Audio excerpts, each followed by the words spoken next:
धनुका आदर्श विद्या मंदिर online class में आप सभी का स्वागत है। आज हम कक्षा 7 के ऋचुरा भाग 2 संस्कृत विषय का अध्ययन करेंगे। पाठ 7, पाठ का नाम है संकल्प सिद्धिदायक है। पिछले वीडियो में हमने संकल्प सिद्धिदायक का हिंदी अनुवाद किया। अब करेंगे अभ्यास कार्य। अब शुरू करते हैं। पहला प्रश्न है उच्चारणम कुरुते। तो अब शुरू करें। अभवत, अकथयत, अगच्छत, निवेदयत, अपूजयत, स्वपिति, तप्ति, प्राविशत, अवदत, वदतिशम, वसतिशम, रक्षतिशम, वदति, चरतिशम, करोतिशम, गच्छतिशम, अकरोत्, पठति शम। अब हम आगे चलें। प्रश्न नंबर 2। प्रश्न नंबर 2 है उदाहरणम अनुसृत्य रिक्तस्थानानि पूरयेत्। मतलब उदाहरण का अनुसरण करके रिक्त स्थानों की पूर्ति करें। जैसे कै में क्या है, एक वचन, द्विवचन और बहुवचन दिया हुआ है। तब हम शुरू करें। वसतिशम, वसतसम और वसंती सम उदाहरण में दिए गए हैं। अब है पूज्यति सम, तो यहाँ आएगा पूज्यते सम और पूज्यंती सम। रक्षति सम, रक्षते सम और रक्षन्ति सम। चरति सम, चरते सम, चरन्ति सम। करोति सम, कुरुते सम और कुर्वन्ति सम दिया हुआ है। अब हम ख में देखें। ख है कि पुरुष, एकवचन, द्विवचन और बहुवचन। जैसे इसमें प्रथम पुरुष में का उदाहरण दिया हुआ है कि अकथयत, अकथयताम, अकथयन। जैसे रिक्त स्थान है अपूज्यत, पूज्यताम और अपूज्यन। रिक्त स्थान में आएगा अपूज्यत, अपूज्यताम और अपूज्यन। अब है अगला प्रथम पुरुष है अरक्षत, अरक्षताम और अरक्षन। अब हम आगे चलें। अब अगला है गै। गै में है इधर पुरुष, एकवचन, नम, द्विवचनम और बहुवचनम। जैसे मध्यम पुरुष का उदाहरण है अवश्य, अवश्यतम, अवश्यत। अब यहाँ आएगा मध्यम पुरुष में अपूज्य, अपूज्यतम और अपूज्यत। मध्यम पुरुष अचर, अचरतम और अचरत। अब घ देखिए, घ पढ़े कि उत्तम पुरुष। उत्तम पुरुष में क्या दिया है, अपठम, अपठाव उदाहरण है अपठम, अपठाव और अपठाम। अब हम लिख धातु के करेंगे अलिखम, अलिखाव और अलिखाम। अब है उत्तम पुरुष में चर धातु के हैं, इस रच धातु के हैं और अरचयम, अरचयाव और अरचयाम। अरच धातु की क्या है, अरचियम, अरचियाव और अरचियाम। अब हम आगे चलें। प्रश्न नंबर 3। प्रश्नानाम उत्तराणि एक पदेन लिखत। मतलब प्रश्नों के उत्तर एक पद में लिखें। जैसे तप प्रभा वात के सखाय जाता। पहला प्रश्न है कि तप प्रभावात के सखाय जाता। मतलब तपस्या के प्रभाव से कौन सखाय माने मित्र हो गए। तो इसमें यहाँ आएगा उत्तर आएगा हिंस। हिंस सिर्फ पशु है, मतलब जो हिंसक पशु है वो भी तपस्या के प्रभाव से मित्र बन गई। अगला प्रश्न है कि पार्वती तपस्यार्थम कुत्र अगच्छत। मतलब पार्वती, इसका अर्थ है कि पार्वती तपस्या करने के लिए कहाँ गई? तो उत्तर होगा गौरी शिखरम, गौरी शिखरम। अगला है कै शमशाने औषधि, मतलब शमशान में कौन रहता है? शिव है, उत्तर होगा शिव है। अगला है कि शिव निंदाम श्रुत्वा का क्रुद्धा जाता, कि शिव जी की निंदा को सुनकर कौन क्रोधित हो गई? पार्वती, तो उत्तर होगा पार्वती। अब हम आगे चले। अगला प्रश्न है कि वटुरूपेण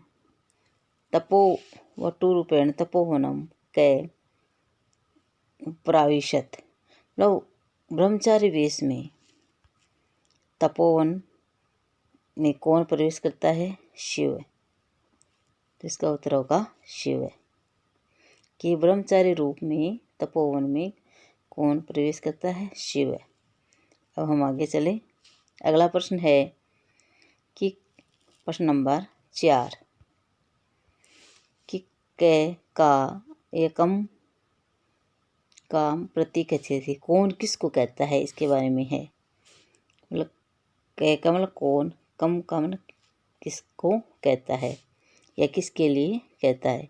तो उदाहरण है बहुत से तपय कठिनम भवति, मतलब कह रही पुत्री तपस्या कठिन होती है, तो कौन कह रही है और किसको कह रही है?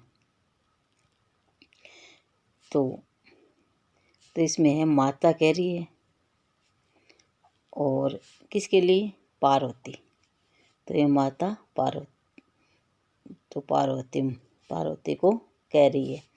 अगला प्रश्न है कि अहम तपय एव चरिष्यामि, कि मैं तपस्या ही करूँगी, तो कौन कह रही है? पार्वती, तो यहाँ आएगा पार्वती किसको कह रही है? मैना, मतलब अपनी माता को, मैना को। अगला है मनस्वी कदापि धैर्य न परित्यजति, मतलब मनस्वी कभी भी धैर्य को नहीं छोड़ता है, कौन कह रही है? पार्वती कह रही है, और किसको? अपनी सखी विजया, तो यहाँ विजया माई, मतलब विजया को। अपर्णा इति नामना त्वं प्रथिता, तो अपर्णा नाम से आप, मतलब तुम प्रसिद्ध हो गई, तो ये कौन कह रही है? ये विजय कह रही है, और किसको कह रही है? पार्वती को, तो यहाँ विजय आएगा और यहाँ पार्वतीम। आगे है पार्वती, हे पार्वती प्रीतो अस्मि तुम संकल्पेन, कि हे पार्वती मैं तुम्हारे संकल्प से प्रसन्न हूँ, तो ये कौन कह रहा है? शिव, तो यहाँ आएगा शिव है, और किसको कह रहा है? पार्वती, मतलब पार्वती को कह रहा है। अगला है कि शरीरम आद्यम खलु धर्म साधनम, मतलब शरीर का पहला धर्म, मतलब पहला साधन क्या है? धर्म, तो कौन कह रहा है? वटु, मतलब ब्रह्मचारी, और विजया मतलब विजया को, किसको? सखी विजया, पार्वती की सखी है, उसको कह रहा है कि शरीर का पहला साधन क्या है? धर्म है। अब अगला है कि तू अहम तो कृतदासो अस्मि, मैं तुम्हारा खरीदा हुआ दास हूँ, कौन कह रहा है? शिव जी कह रहे हैं, तो शिव है, और किसको कह रहा है? पार्वती को पार्वती को कह रहा है, तो यहाँ शिव है और पार्वतीम। अब हम आगे चले। अगला 5वां प्रश्न है प्रश्नानाम उत्तराणि, प्रश्न नंबर 5। यहाँ यह प्रश्न नंबर 5 है। प्रश्नानाम उत्तराणि लिखे, तो मतलब प्रश्नों के उत्तर लिखें। पहला प्रश्न है पार्वती क्रुद्धा सती किम एवदत्, कि पार्वती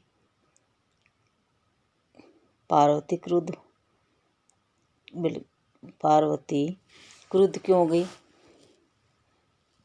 तो किसके लिए क्रुद्ध हुई? तो उत्तर होगा अरे वाचाल अप्सरा जगत, तो इसका उत्तर होगा अरे अरे वाचाल मतलब बहुत अधिक बोलने वाला। अप्सर, अप्सर का अर्थ है दूर हट। जगती न कोऽपि शिवस्य यथार्थ स्वरूपम जानाति। पार्वती क्रोधित होगी, वो कह रही है, तो इसका उत्तर ऐसे होगा कि पार्वती क्रोधा सती एवदत, मतलब पार्वती क्रोधित हो गई, रो बोली अरे वाचाल। अप्सर है मतलब दूर हट। जगती न कोऽपि शिवस्य यथार्थ स्वरूपम जानाति, मतलब संसार में कोई भी शिव जी का यथार्थ स्वरूप नहीं जानता है। यथा जैसे तोमसि तथैवसि, जैसे तुम हो वैसे ही बोल रहे हो। अब अगला है के पाप भागे भवति, और पाप के भागी कौन होता है? ये निंदा करोति शृणोति च से पाप भागे भवति, मतलब जो निंदा करता है और सुनता है वह पाप का भागी होता है। क्या कि पाप का भागी कौन होता है? कि जो निंदा करता है और सुनता है, दोनों ही पाप के भागी होते हैं। तो यह निंदाम करोति शृणोति च से पाप भागे भवति। अगला प्रश्न है कि पार्वती किम कर्तुम एच्छत, मतलब पार्वती क्या करना चाहती है? तो तब उत्तर होगा कि पार्वती तपस्याम कर्तुम एच्छत, मतलब पार्वती तपस्या करना चाहती है। अब है अगला प्रश्न है कि पार्वती कया साकम गौरी शिखरम गच्छति, यहाँ गच्छति है कि पार्वती किसके साथ गौरी शिखर पर गई? तो यहाँ होगा पार्वती विजया साकम गौरी शिखरम गच्छति। यहाँ गौरी गच्छति का प्रयोग होगा यहाँ पर कि पार्वती विजया साकम गौरी शिखरम गच्छति, मतलब पार्वती विजया के साथ गौरी शिखर पर जाती है। अब हम आगे चलें। अगला प्रश्न है प्रश्न नंबर 6। ये प्रश्न नंबर 6 है। प्रश्न नंबर 6 कि मंजूषात पदानि चित्वा समानार्थकानि पदानि लिखित, मतलब मंजूषा से पदों को चुनकर समानार्थक पद लिखे। जैसे शिलायाम है, तो यहाँ होगा समानार्थक ये प्रस्तरे, शिला पर या पत्थर पर, प्रस्तरे का अर्थ है पत्थर पर। अगला है पशु, पशु तो यहाँ आएगा जंतु है। अब आगे हैं जैसे अम्बा, तो यहाँ होगा माता, तीसरा होगा माता। अब है यहाँ अम्बा है, तो यहाँ होगा माता। अगला है नेत्राणी, तो नेत्राणी का होगा नैनानी, मतलब नेत्र और नैनानी करते हैं नयन, आँख, दोनों के अर्थ होगा आँख। अब है तुषणिम, चुप रहना, तो यहाँ होगा मौनम, मौन का अर्थ होता है चुप रहना। अब हम आगे चले। अगला है उदाहरणानुसारम पद रचना कुरुते, तो उदाहरण के अनुसार पदों की रचना करो। जैसे वसति सम, तो वसति सम बराबर क्या होगा अवसत, चाहे वसति सम लिखो या अवसत, दोनों एक बराबर होते हैं। तो पश्यति सम का होगा अपश्यत, तपति सम का होगा अतपत, चिंत्यति सम का होगा अचिंत्यत, और वदति सम का होगा अवदत, और गच्छति सम का होगा अगच्छत। अब आगे चले। अगला है जैसे अलिखत, तो लिखति सम, अलिखत का होगा लिखति सम। तो कथ्यति सम का होगा अकथ्यत, नियति सम का होगा अनियत, पठति स्म का होगा ए पठत, धावति स्म ए धावत और हंसति स्म ए हंसत। तो अभ्यास कार्य पूर्ण हुए। धन्यवाद।